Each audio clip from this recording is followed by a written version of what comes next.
आप सभी का मेरा प्यार भरा नमस्कार। आज मैं आपको सुनाने जा रही हूँ माँ चंद्रघंटा और माँ कुष्मांडा की कथाएं। माँ चंद्रघंटा की कथा बहुत समय पहले की बात है, जब असुरों का आतंक बहुत बढ़ गया था। तब उन्हें सबक सिखाने के लिए माँ दुर्गा ने अपने तीसरे स्वरूप का अवतार लिया था और दैत्यों का राजा महिषासुर राजा इंद्र का सिंहासन हड़पना चाहता था, छीनना चाहता था, जिसके लिए दैत्यों की सेना और देवताओं के बीच में बहुत बड़ा युद्ध हुआ। वहाँ स्वर्गलोक पर अपना राज्य कायम करना चाहता था, जिसके वजह से सभी देवता बहुत परेशान हो गए थे।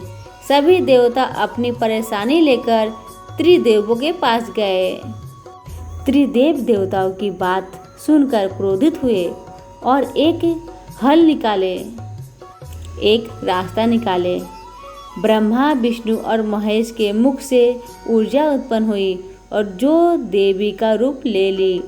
इस देवी को भगवान शिव ने त्रिशूल दिए, भगवान विष्णु ने चक्र दिए, देवराज इंद्र ने घंटा दिए, सूर्य देव ने तेज और तलवार दिए और बाकी देवताओं ने अपने अस्त्र और शस्त्र दिए। इस देवी का नाम चंद्रघंटा रखा गया।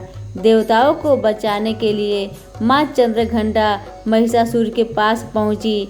महिषासुर ने माँ चंद्रघंटा को देखते ही उन पर हमला शुरू कर दिया, जिसके बाद माँ चंद्रघंटा ने महिषासुर का संहार कर दिया। माँ कुष्मांडा व्रत कथा। नवरात्रि के चतुर्थ दिन माँ कुष्मांडा जी की पूजा की जाती है। यह शक्ति का चौथा रूप है, जिन्हें सूर्य के समान तेजस्वी माना गया है। माँ के स्वरूप की व्याख्या कुछ इस प्रकार है। देवी कुष्मांडा व उनकी 8 भुजाएं हमें कर्मयोगी जीवन अपनाकर तेज अर्पित करने की प्रेरणा देती है।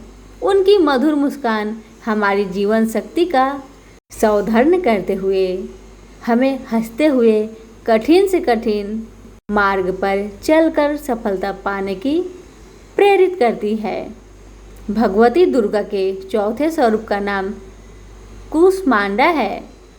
अपनी मद हंसी द्वारा अंड अर्थात ब्रह्मांड को उत्पन्न करने के कारण इन्हें कुष्मांडा देवी का नाम अभिहित किया गया है। जब सृष्टि का अस्तित्व नहीं था, चारों ओर अंधकार ही अंधकार पर्याप्त था, तब इन्हीं देवी ने अपने ईशत हास्य से ब्रह्मांड की रचना की थी।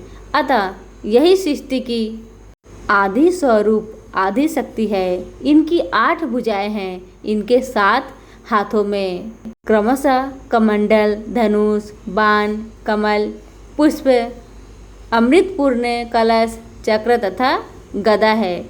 8वें हाथ में सभी सिद्धियों और निधियों को देने वाली जपमाला है।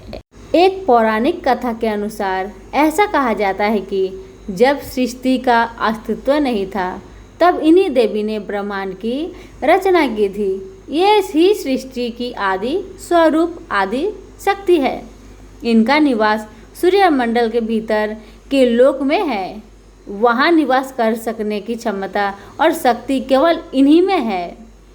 इनके शरीर की कांति और प्रभा भी सूर्य के समान ही देदीप्यमान है। माँ कुष्मांडा की उपासना से भक्तों के समस्त शोक मिट जाते हैं। इनकी भक्ति से आयु, यश, बल और आरोग्य की वृद्धि होती है।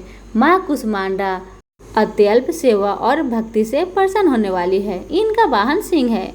नवरात्र पूजन के चौथे दिन कुष्मांडा देवी के स्वरूप की ही उपासना की जाती है। इस दिन माँ कुष्मांडा की उपासना से आयु, यश, बल और स्वास्थ्य में वृद्धि होती है। आज के लिए बस इतना ही। फिर मिलेंगे एक नई वीडियो के साथ। तब तक के लिए धन्यवाद।